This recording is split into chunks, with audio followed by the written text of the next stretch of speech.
Hey everybody, this is Fia Ahmed. আজকে কথা বলবো তাদের জন্য যারা ভাব কুকুর স্টিম ডগ বা ডেক ব্যবহার করার ইচ্ছে রাখেন কিন্তু বাজেট রাখেন না। আর তাদের কথা চিন্তা করে এজাজ পয়দা করেছে তাদের নতুন ডেস্ক কন্ট্রোলার, যেটির মডেল হচ্ছে AKP05। এই ভাব কুকুরটির বর্তমান বাজার মূল্য হচ্ছে 10,000 টাকা। ডগটি পাঠানো হয়েছে টেক ডাইভার্সিটি থেকে। আপনারা চাইলে ওনাদের অফিসিয়াল সাইট বা শপ থেকে ডেকটি পারচেজ করতে পারেন। ওনাদের ডিটেলস ডিসক্রিপশনে দেওয়া থাকবে। যারা স্ট্রিমার, প্রোগ্রামার অ্যান্ড এডিটর আছেন তাদের জন্য আজকের ভিডিওটি ইম্পর্টেন্ট হতে যাচ্ছে। সো তাদের জন্য পুরো ভিডিওটি দেখার সাজেশন রইল। তার কারণ যাদের প্রয়োজন থাকার পরেও প্রাইস অ্যান্ড অ্যাভেলেবিলিটির জন্য স্টিম ডেক ব্যবহার করতে পারছেন না, তাদের জন্য বাজারের মধ্যে এই ডেকটি কতটা ফাংশনাল অ্যান্ড আদৌ কি এই বাজেটের ডেকটি ওর্থ করে কিনা তাই নিয়ে আলোচনা করব আজকের ভিডিওতে। ডেকের বক্সটি খুবই সিম্পল, দেখলেই বোঝা যায় প্যাকেজিংয়ে খুব একটা ফোকাস দেওয়া হয়নি। অ্যান্ড বক্সের মধ্যে থাকছে একটি ইউজার গাইড, একটি USB A to Type C cable and controller বা স্টিম ডেক বা ভাব কুকুর।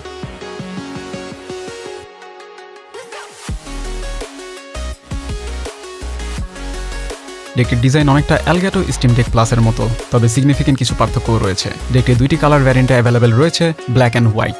ডেকটির ওয়েট 390 গ্রাম, যা লাইট ওয়েটের মধ্যে পড়ে। ডেকটিতে কানেকশনের জন্য টাইপ C পোর্ট দেওয়া হয়েছে, আর তার পাশে 3টি USB 3.0 পাস থ্রু দেওয়া হয়েছে, যার মধ্যে 2টি USB A অ্যান্ড একটি USB টাইপ C। ডেকটিকে 0 থেকে 60 ডিগ্রি অ্যাঙ্গেল অবস্থায় রাখা যায়। ডেকের মধ্যে 10টি বাটন দেওয়া হয়েছে, যার প্রেসিং ফিল অনেকটা মেমরিং সুইচের মতো মুশি। সুইচের নিচে দেওয়া হয়েছে একটি ডিসপ্লে যা টাচ ফিচার যুক্ত। তার নিচে দেওয়া হয়েছে 4টি নব বা ডায়ালার। অ্যান্ড ডেকের নিচের সারফেসে ফুললি রাবার প্যাড দেওয়া হয়েছে, যেন বাটন প্রেসিংয়ে ডেকটি মুভ না করে।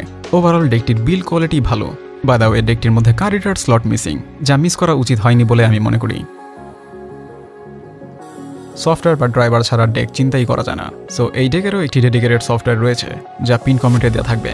সফটওয়্যারটির UI এলগ্যাটো স্টিম ডেকের সফটওয়্যারের মতো ইভেন ফাংশনও সেমি বলা যায়। সফটওয়্যারটি user friendly and easy to use. সফটওয়্যারটির দ্বারা আনলিমিটেড স্ক্রিন ক্রিয়েট করা যায় অ্যান্ড প্রতিটি স্ক্রিনে 10টি পর্যন্ত পেজ অ্যাড করা যায়। ডেকের বাটনগুলোর মধ্যে প্রোগ্রাম অ্যাড করা খুবই ইজি, ড্র্যাগ অ্যান্ড ড্রপ করা যায় অথবা ম্যানুয়ালিও সেট করা যায়।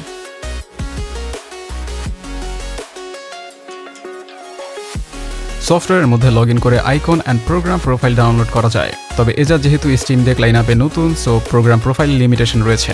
আর ডেকের মধ্যে প্রোফাইল হচ্ছে একটি প্রোগ্রামের যাবতীয় ফাংশন অ্যান্ড শর্টকাটস, যা অন্যান্য স্টিম ডেকের মধ্যে ভরি ভরি পাওয়া যায়। তবে যা আছে তাতে কাজ না হলে ম্যানুয়ালি সেট করার অপশনও রয়েছে। সফটওয়্যারের মধ্যে হট সুইচের মাঝে জাস্ট 2টি লেয়ারের অপশন রয়েছে। এখানে আমার মতে ম্যানুয়ালি লেয়ার অ্যাড করার অপশন দেওয়া উচিত ছিল, যা আমার কাছে একটি লিমিটেশন বলে মনে হয়েছে। আশা করা যায় এজাজ সফটওয়্যার আপডেটের মাধ্যমে এই অপশন অ্যাড করবে। সফটওয়্যার দ্বারা বাটন অ্যান্ড ডিসপ্লের মধ্যে নিজের পছন্দ মতো যে কোনো ইমেজ অ্যান্ড গিফট সেট করা যায়। আমার কাছে থাকা ডেকটি কাস্টমাইজ করা, যা ডিফল্ট অবস্থায় এমন থাকে না। চাইলে আপনিও নিজের পছন্দ মতো সাজিয়ে নিতে পারবেন। So customisation is limitless. ডেকটির বাটনগুলোর মধ্যে নিজের ইচ্ছে অ্যান্ড প্রয়োজন মতো যে কোনো প্রোগ্রাম কুইক লঞ্চ হিসেবে সেট করে রাখা যায়। মানে ওয়ান প্রেসে কাঙ্ক্ষিত program, image, video, web link or anything open হয়ে যাবে। ইভেন প্রোগ্রামের জন্য শর্টকাট অ্যান্ড ম্যাক্রো সেট করে রাখা যায়, যা স্পেসিফিক প্রোগ্রাম লঞ্চ করলে কাঙ্ক্ষিত shortcut and macro screen open হয়ে যাবে। Like Photoshop, Premiere Pro, OBS, হাবিজাবি। চাইলে প্রোগ্রাম ছাড়াও ফাংশনগুলো ইউজ অ্যান্ড সেট করা যায়।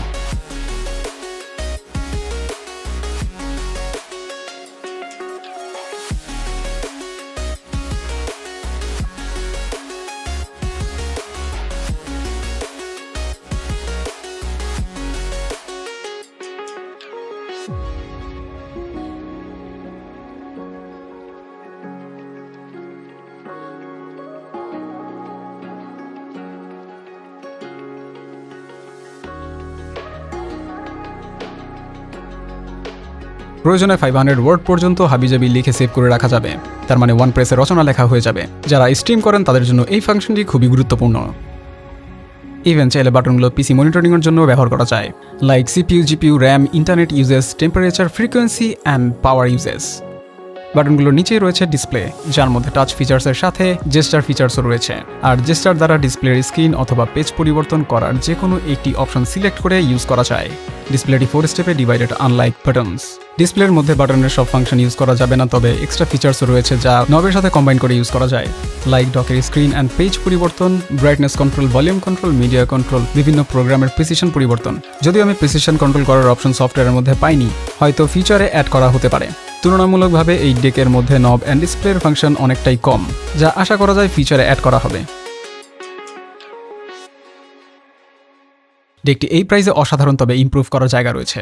ডেকের বাটনসগুলো মুশি। ডেকের বাটনসগুলো মেকানিক্যাল করা যেতে পারে like other stream deck. Even touch সেন্সিটিভও করা যেতে পারে। কার্ড রিডার স্লট মিসিং, যা এডিটরদের জন্য একটি মাইনাস পয়েন্ট। আশা করি এজাজ তাদের নেক্সট ডেকগুলোর মধ্যে কার্ড রিডার স্লট অ্যাড করবে। এছাড়া ডেকটিতে হার্ডওয়্যার ফাংশনালিটির লিমিটেশন না থাকলেও সফটওয়্যার লিমিটেশন রয়েছে, যা নিউ ডিভাইসের জন্য স্বাভাবিক।